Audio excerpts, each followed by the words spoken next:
Italy, 1947. 2 years since the war's end. Poverty plagues much of the country, fertile ground for communism, which promises a solution to economic ills and injustice.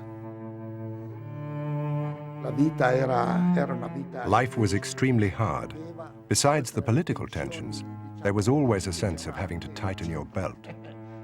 We were hungry. We were always hungry.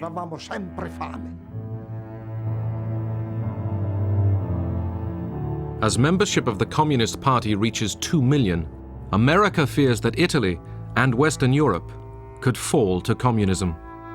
The seeds of totalitarian regimes are nurtured by misery and war. They spread and grow in the evil soil of poverty and strife. They reach their full growth when the hope of a people for a better life has died. We must keep that hope alive.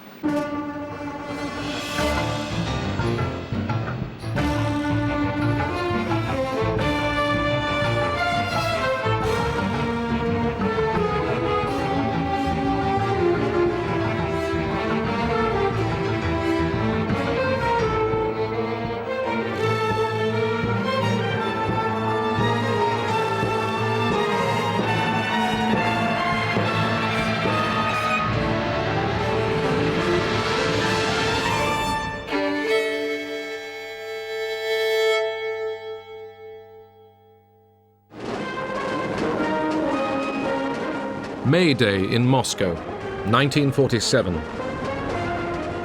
The Red Army was the largest fighting force in the world. Stalin had established control over most of Eastern Europe.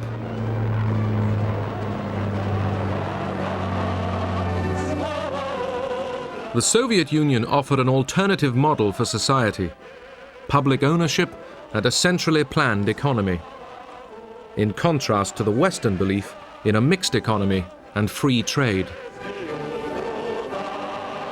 There was great alarm at the deteriorating political and economic situation and fear that the domestic communists in Western Europe would become so active and so disruptive that it would lead to economic collapse, which was probably going to happen anyway unless something was done. And this would give an opportunity to the Soviets to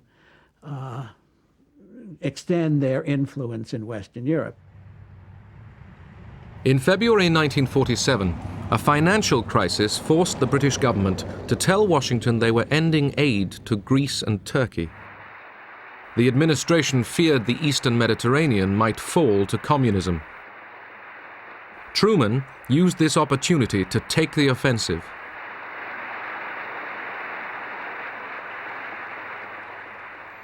The free peoples of the world look to us for support in maintaining their freedoms. If we falter in our leadership, we may endanger the peace of the world, and we shall surely endanger the welfare of this nation. I was there in the balcony listening, and I was struck by the absolute concentrated attention of the Congress. On this occasion, everyone in the hall realized that this was a major historical event. I therefore ask the Congress to provide authority for assistance to Greece and Turkey in the amount of $400 million for the period ending June 30th, 1948. Truman pitched the struggle for the first time as between freedom and tyranny, the West and the communists. Truman had to persuade the often isolationist Congress to act.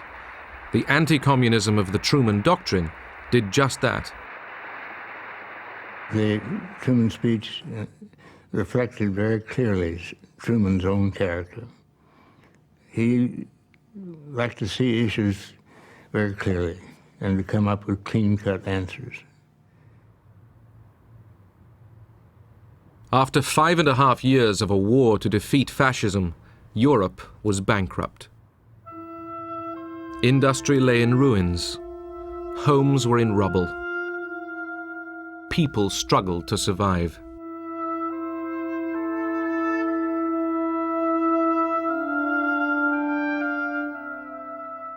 The Communist Party, which had fought fascism, attracted new recruits. The appeal of communism to young people and to students was that of a hope that it was possible to create a classless society. Many people believed that communism was going to create a better world, better than the one that existed before the war. This was the only party that you could join if you wanted to change the world. The man called on by Truman to face the communist threat was the newly appointed Secretary of State, General Marshall, the wartime military leader. He would plan the United States response. Marshall was an extraordinary man. I've never known anyone like him. He, in many respects, was a very austere, unapproachable man. He never allowed anyone to call him George Marshall, including the president. When the president asked him if he should, he said, no, General Marshall will do. He exuded leadership and character.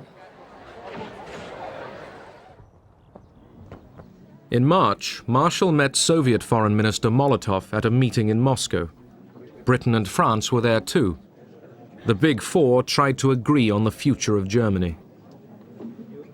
Despite warm Russian hospitality, weeks of meetings got nowhere. Marshall made one last effort.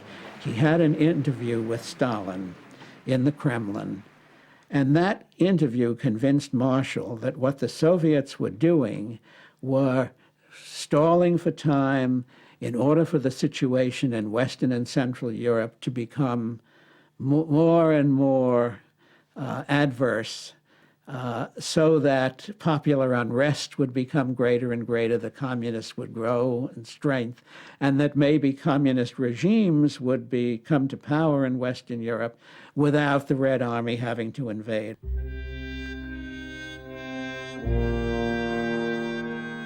At the heart of Europe's problems lay the question of a defeated Germany. Stalin wanted to keep Germany on its knees, concerned that otherwise it would rise up one day and threaten the Soviet Union again. The Americans believed that Germany must get back on its feet before there could be a full European recovery. Marshall was now convinced of the need to act quickly. On his return from Moscow, he instructed the State Department to begin preparing ideas for a European rescue plan. Billions of dollars would be needed. Would Congress approve this enormous cost? The whole situation is critical in the extreme. We happen to be, very fortunately for ourselves, the strongest nation in the world today, certainly economically. The urgency was such that Marshall rushed forward his plan. There will be requirements in this program. He announced it at an awards ceremony at Harvard University. There were no film cameras present. Marshall proposed aid to Europe on a vast scale and invited the Europeans to respond. Ernest Bevin, the British Foreign Secretary, immediately realized the importance of Marshall's speech. He had always wanted to involve the Americans in European reconstruction. When Marshall made his big speech in Harvard, Bevin seized upon it and, bringing the French in at the same time, welcomed it, and out of that they built up what became the European Recovery Program and the whole recovery of Western Europe. The Soviet economy also desperately needed investment to make up for the ravages of 4 years of war on Russian soil. In theory, the Marshall Plan was open to both East and West, but would Stalin participate? Stalin was always suspicious, and he wasn't keen on it from the very start. He said, "Just you watch it. the situation is quite different from the wartime Lend-Lease American assistance to us. With the Truman Doctrine in place as well, they don't really want to help us. They just want to tear the people's democracies away from our sphere of influence, to win them over, to infiltrate them, to pull them away from the Soviet Union.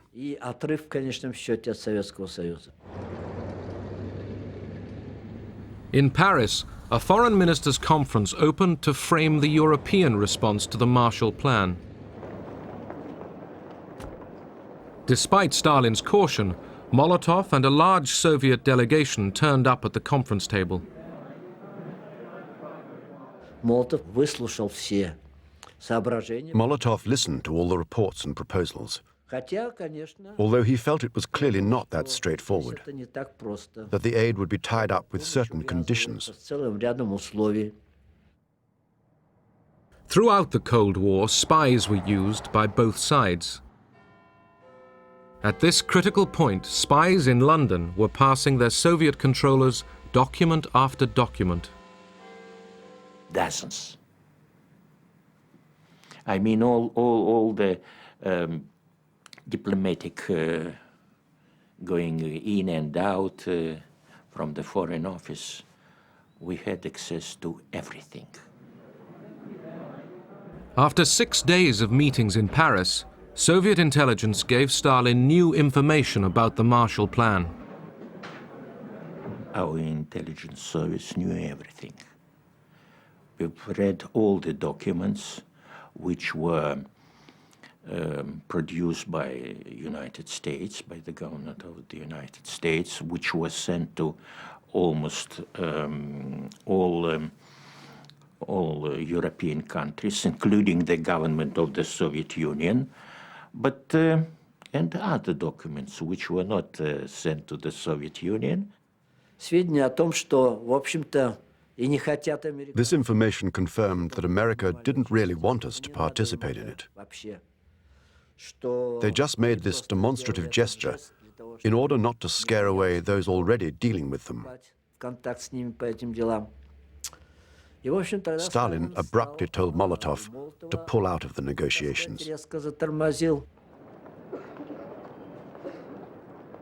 As Molotov left the Paris meeting, he accused the West of dividing Europe into two hostile camps.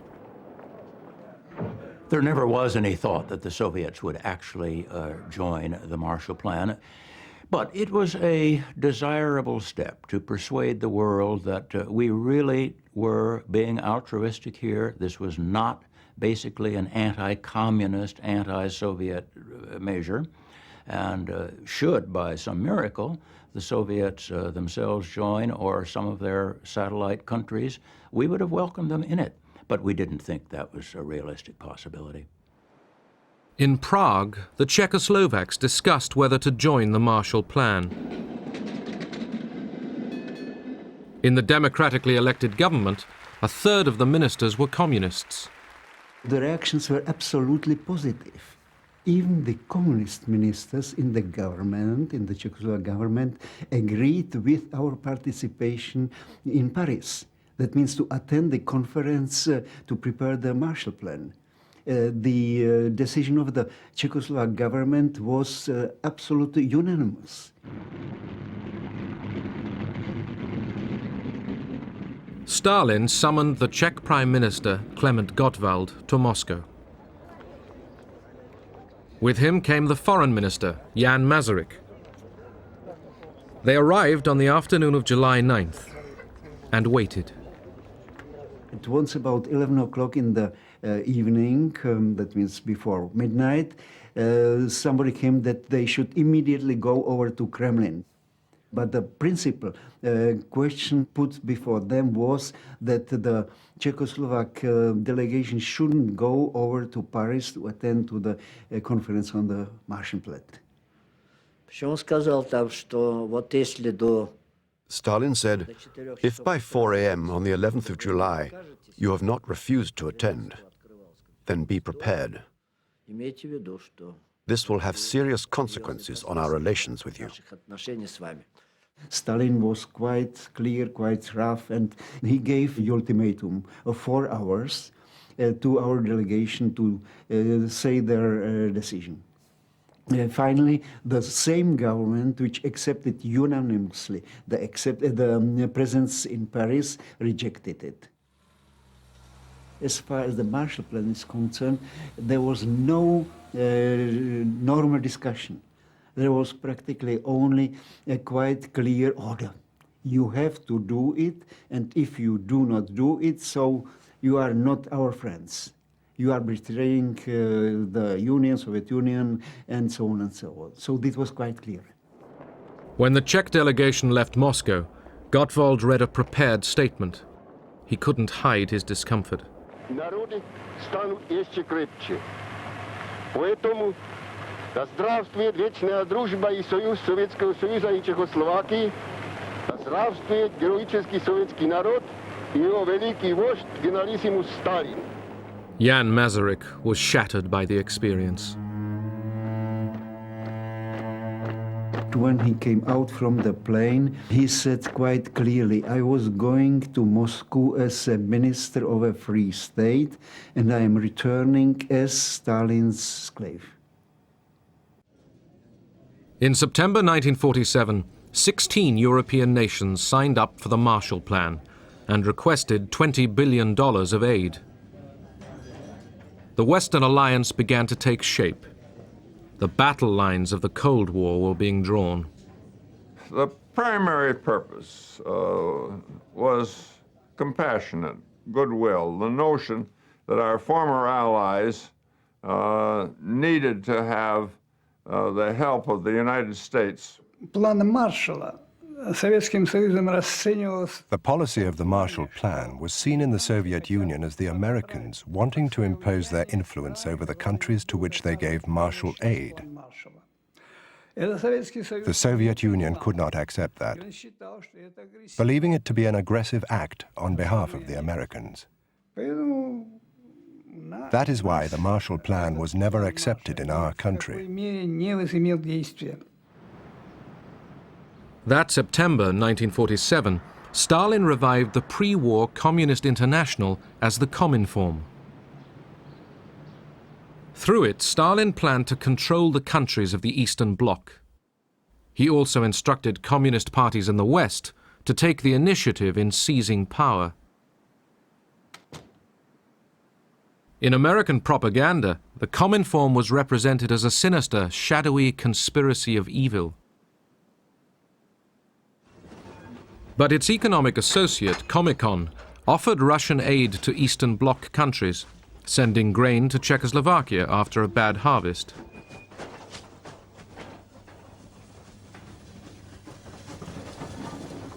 Both Cominform and Comecon were a direct response to the Marshall Plan.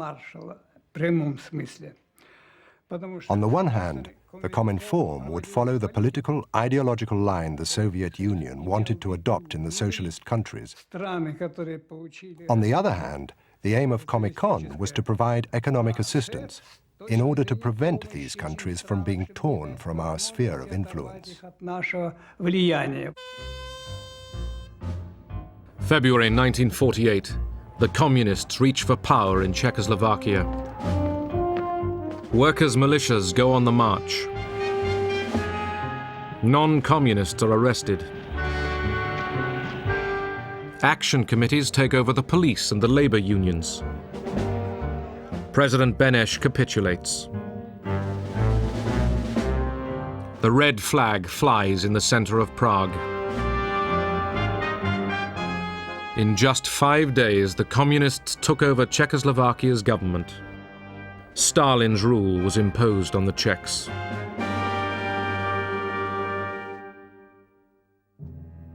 Two weeks later, Jan Masaryk fell to his death from the window of his apartment in Prague. The argument still rages. Did he despair and jump, or was he pushed?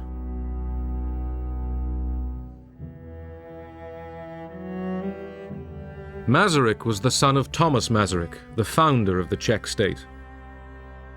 His funeral symbolized the end of a free Czechoslovakia. after the death of the minister.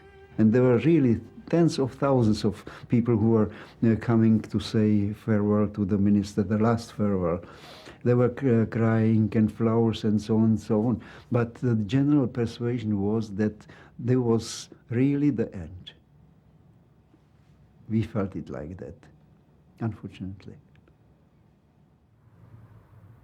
The communist takeover in Prague shocked Washington. There, the case for martial aid was still being argued before a partly isolationist Congress. The Soviet Union and its agents have destroyed the independence and democratic character of a whole series of nations in Eastern and Central Europe. It is this ruthless course of action and the clear design to extend it to the remaining free nations of Europe that have brought about the critical situation in Europe today. It was touch and go when both houses of Congress were finally considering the legislation. Then the Czech coup occurred, and that was the final straw, because even the isolationists, or most of them, could see that the Russians were advancing westward with the takeover in Czechoslovakia and so on. So it helped very importantly to pass the legislation. On April 3, 1948, Congress approved $5 billion of martial aid. The Marshall Plan was born from the need to feed the hungry and to prevent communism spreading over Europe.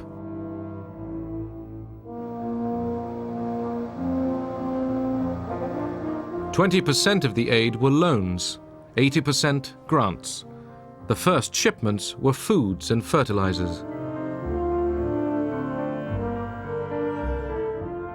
Next, machines to improve agricultural efficiency. In the 4 years of the plan, the Marshall Agency spent $13.5 billion in 16 countries. Fewer people spent more money in that agency than ever before or since in the United States government. It was an extraordinary performance. Europe's purchase of American goods and machinery redirected many Marshall Aid dollars back into American industry, fueling a post-war boom. Most people I knew felt that the generosity of Americans was a self-serving one, in the sense that they thought of Europe as an outlet for their goods, as a market to export stuff. And we thought that we could see that in the types of things that they wanted us to buy with the money that they lent us. One of the countries most in need of help was Greece, devastated by the Nazi occupation and years of civil war. In the north, government troops still hunted out communist guerrillas. Greece, of course, emerged from the war in a terrible state. Probably 2,000 of the nation's villages had been razed and burnt to the ground by the reprisal raids of the Nazis. The consequence of the Civil War was to add to that terribly shredded kind of social fabric. During the 4 years of the Marshall Plan, Greece received nearly $700 million of economic assistance. Young Americans were thrust into positions of heavy responsibility. I was the youngest member of the Marshall Plan mission in Greece.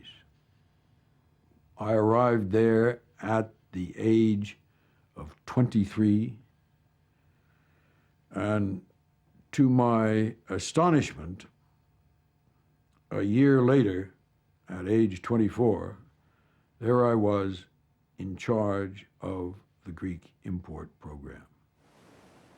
The range of projects which we engaged in were all over the map and all over every single sector of the economy. And one could say that America fed and fueled and clothed the Greek nation.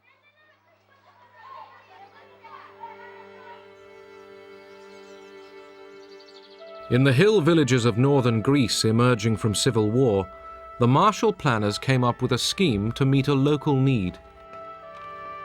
During the war and during the Civil War, one of the major elements destroyed was the farm draft animal.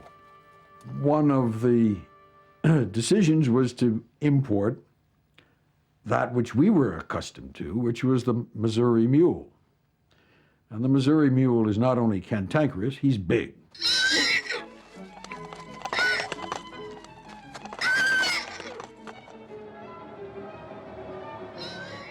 American mules arrived in Greece after a long sea voyage.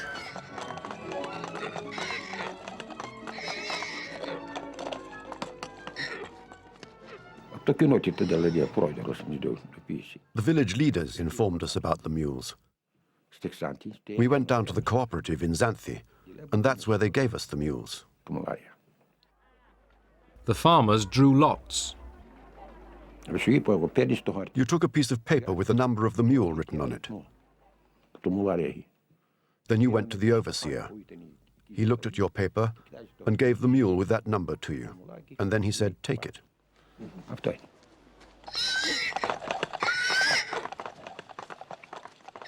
The only problem was that the American mules were very much larger than the animals local farmers were used to. The mules were very good. They were a bit wild, but slowly we got them under control. They were fat and big, and we began to use the mules to plow.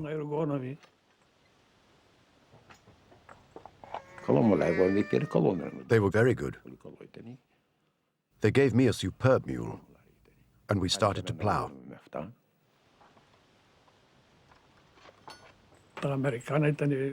The American mules were best. They were from the stable, well-fed and fat. You could put 200 kilos on them, and they could take it. Our own mules were small. We were very thankful. How could we not be thankful, since we had nothing? Long live America.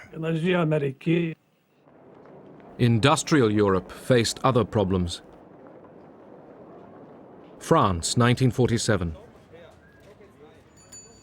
Workers at the Renault factory near Paris went on strike. When communist ministers backed them, they were expelled from the government. Several months of disruption followed.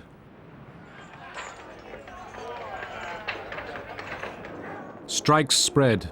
In the fall, 3 million workers took to the streets. We had a lot of sympathy for the strikers because we felt that they were poorly paid, and we felt that the government wouldn't do anything for them unless they put pressure on the government. Ministers feared civil war. The United States made it clear to Paris that there would be no Marshall aid to French industry until the government had the communist threat under control. Acts of sabotage culminated in the derailing of an express train, causing 20 deaths. The strikers lost popular support. The disruption ended. The French Fourth Republic would now receive Marshall aid, $2.7 billion of it.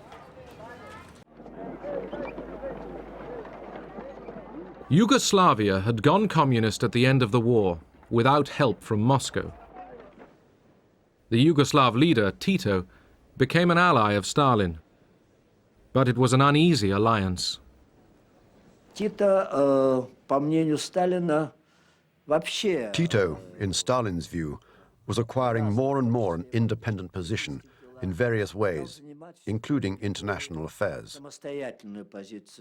Tito didn't consult or seek advice from Stalin in advance. He was moving further and further away from the socialist direction. The split came in 1948 when Stalin expelled Tito from the Cominform. Following the rift, Tito turned to the West. After a series of disastrous harvests, Tito requested American economic assistance. In 1950, he signed an agreement with the United States government. Yugoslavia emerged from behind the Iron Curtain. American agents distributed more than $150 million worth of aid. This was not totally an altruistic effort. The United States had enormous self-interest in the success of the Marshall Plan. Otherwise, it wouldn't have been undertaken. America had a vital stake in the recovery of Western Europe. If the United States had allowed Europe to collapse, it would have cost us much more than what we spent on the Marshall Plan. We were doing well by doing good. But as well as doing good, Washington was preparing other tactics. In Italy, by 1948, the Communist Party, led by Togliatti, dominated the left-wing Popular Front. The Christian Democrats, led by De Gasperi, ran the government. In April, the first general election since the war raised expectations of a communist victory through the ballot box. Io mi aspettavo che il Fronte Popolare, I expected the Popular Front, the union of all the parties of the left, to win the election. quindi che vincesse il Fronte, questa unità. This union of the left had to get together to counterbalance the Christian Democrats In questo caso and the alla forces of the Democrazia right. Cristiana e alla destra. Some Italians feared a communist victory. That election could have been a touch-and-go election between Italy saying on one side of the world or the other side of the world. First of all, I think it would have been a tragedy for Italy, but I think it would have been a tragedy for Europe. I think it would have been a tragedy for the Mediterranean, and it would have been a setback for America. In the United States, a campaign was orchestrated to persuade Italian Americans to write to relatives urging them not to vote communist. 10 million letters were sent. Dear cousin Maria, have you thought what a communist victory would mean for Italy? It would be terrible. Italy would be ruled direct from the Kremlin. Look what happened in Czechoslovakia. You must realize how serious the situation is. You should see what the papers are saying here. Please, listen to us. I urge you not to vote communist in the elections. Your cousin, Luigi. Fu un'iniziativa molto intelligente perché arrivava direttamente alle famiglie. It was a very intelligent initiative because it got through to the families directly. Mezzo secolo di emigrazione. After half a century of emigration, there were hundreds of thousands of Italian families in America. In America e quindi ricevere. So, to receive a letter of encouragement from them, a letter stating that they shouldn't vote for the Communist Party, well, that was very influential. Letter writing was not enough. The newly created CIA decided to take the offensive. What the CIA needed was authority to develop a program of covert action. General Marshall knew that the situation in Italy was critical. The largest communist party in the world outside of the Soviet Empire. Not having an organization and knowing that the State Department could not achieve the things that he knew had to be done, he personally said, we must explore the means of getting authority to carry out a covert action program that would challenge this tremendous communist threat. This led to a debate within the young CIA. Did it have the legal authority to carry out covert operations? CIA lawyers studied the wording of the new National Security Act. If the President of the National Security Council, the head of the National Security Council, is the President of the United States. And if he specifically directs the CIA under Hillenkotter to carry out operations to help Democratic parties, and if the Congress that was put in, if the Congress gives the money to support such a thing, then the authority is there. And that was the green light. The CIA then intervened. It began covert operations in support of anti-communists and of the Christian Democrat Party. I was in that branch of the CIA at the time that had to rush into the breach without training in covert action. And we had bags of money that we delivered to selected politicians to defray their political expenses, their campaign expenses, for posters, for pamphlets. Io direttamente non sono a conoscenza di questo. Personally, I'm not aware of that. It was spoken of, but I don't know anything about it, because I was never directly involved in party affairs. The Church, too, mounted a powerful campaign against the communists. Pope Pius XII was very concerned about the Communist Party. Not so much about their politics. He was concerned about their doctrine. And as Pope, Pius XII had to be concerned about what was happening in Italy at the time. A network of election committees was created. They worked in close parallel to the organization of the Catholic Church.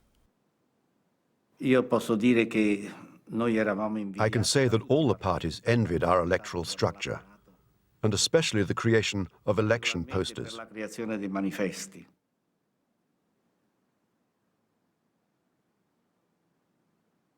In the rural areas, there were no cinemas. It was unthinkable at that time. So we had this idea. We sent some lorries out into towns and villages, and we projected the films at night, electioneering films.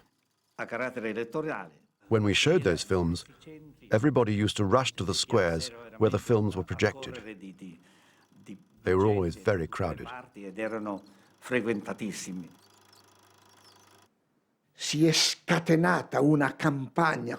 They unleashed this tremendous campaign against the left, against the communists, against the socialists, and they told the most terrible lies about them. Things out of this world. The Church had a great influence over the people because 90% of them were Catholics and members of the Church. At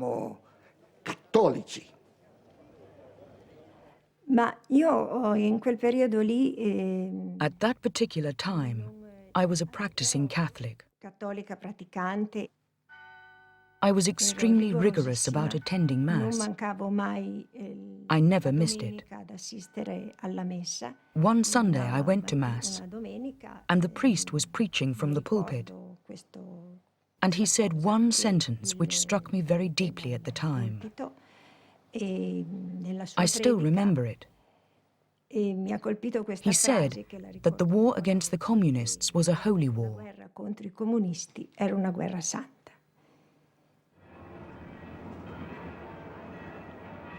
Pope Pius XII and the Catholic Church had supported the fascists throughout their decades of rule. But the Vatican totally opposed communism. Just days before the election, Pius XII excommunicated many members of the Italian Communist Party.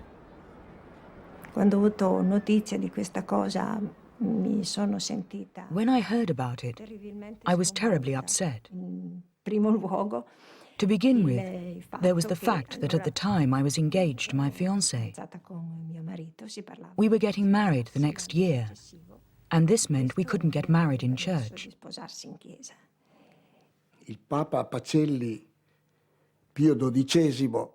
Pope Pius XII excommunicated us. Communists and the friends of communists. Gli amici dei comunisti? Not being able to marry in church meant I couldn't wear a white dress and have all the flowers, have the music playing. My uncle, who had been like a father to me when I was a child, couldn't even take me to the altar. Not to mention that as a Catholic, I very much believed that my marriage had to be blessed by the priest, who represented Christ on earth. And this was what I believed in. You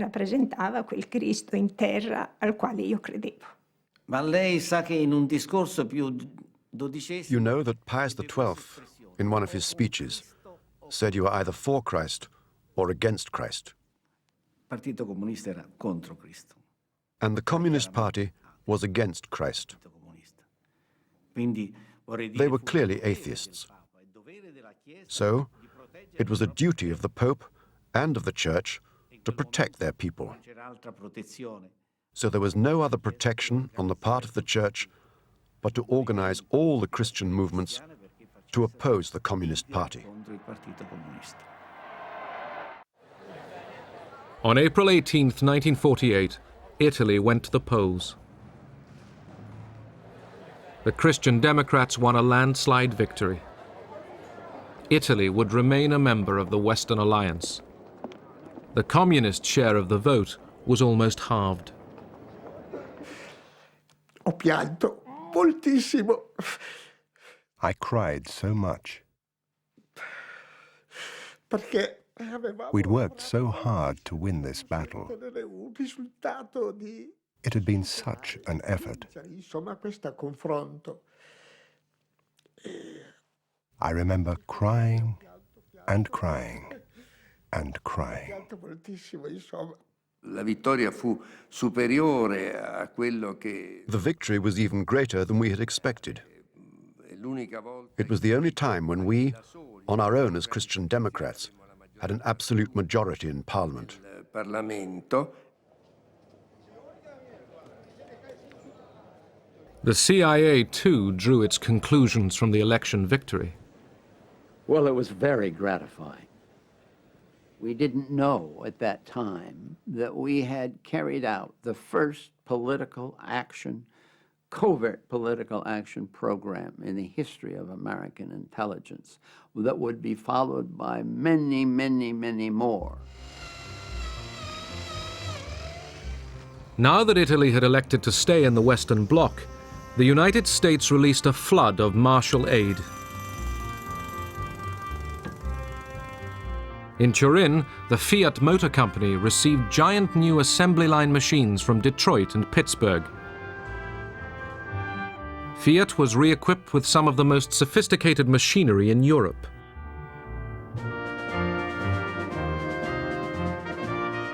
Fiat's recovery would fuel the revival of Italian industry. In Europe and in Italy especially, we thought of America as all-powerful. They had 50% of the world GNP, they had all the modern technology, they'd beaten the Nazi system. And I don't say that you didn't expect it, but we were pleasantly surprised to see the generosity of their foreign policy. And the generosity of their foreign policy at that moment was expressed through the Marshall Plan. The Marshall Plan also demonstrated the United States' desire to secure Europe's future. The message was, modernize your economies, and you too can be like us. The Americans were trying to impose American ideas, American organization into Europe. There was a feeling that if the European economies were to be rebuilt, if Europe was to be competitive in the world economy again, it would have to imitate American production methods, American management methods, and so on. And many European businessmen were eager to do this. In those years, I mean, the immediate post-war years, the whole of Europe was in a recession. So first of all, it helped us step out of a recession. It gave us a certain amount of speed to the economy. But that was the first step. The second real step that was it approached this European community on the whole. It brought us towards NATO, and it brought the European countries closer to each other and to the United States. The Marshall Plan set out to build a European consumer society. The United States wanted a free enterprise Western bloc, peaceful, united, and tied to American trade and capital. The Soviet Union was forced to build its own rival bloc. The people of the socialist countries would eye the West for 40 years and wonder.